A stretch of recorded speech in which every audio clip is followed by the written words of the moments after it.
Retire થયા પછી કેટલાય રિટાયર થયેલા લોકોને પોતાની સાથે દોડતા કર્યા છે. એના માટે એમને અભિનંદન આપું છું કે આ સમયમાં જે લોકોને સમય પણ જાય અને એક સદપ્રવૃત્તિ પણ થાય.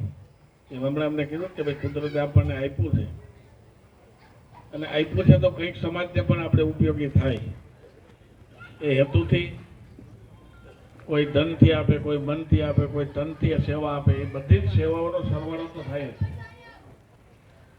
બધી સેવાઓનો સરવાળો કરવાની તક આપણને સૌને સૌજીભાઈ આપે.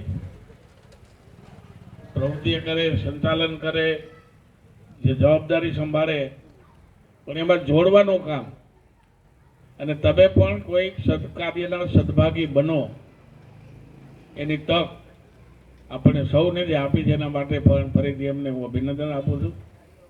અને માણસ પૈસા આપવામાં તો તત્પર હોય જ છે, પણ એ સદભાગ્ય ક્યાં વપરાય છે એ વાપરવા એ બહુ અઘરું કામ હોય.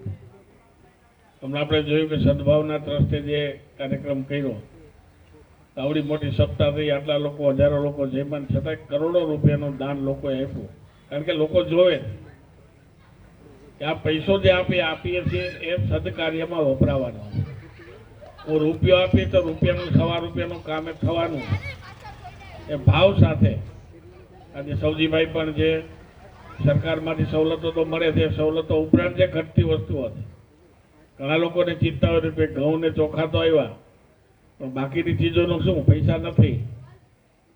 તો એ ચીજ એવા લોકોને જરૂરિયાતમંદને પૂરી પાડે કે જેને ખરેખર આવશ્યકતા છે, જરૂરિયાત છે, અને એના જે અંતરના આશીર્વાદ મળતા હોય છે એ આશીર્વાદ લેવાનું સદભાગ્ય આપણને સૌને જે સૌજીભાઈ આપ્યું છે આ જનકલ્યાણ ટ્રસ્ટ મારફત, એ ખરેખર એમના માટે ને આપણા સૌ માટે અભિનંદન છે.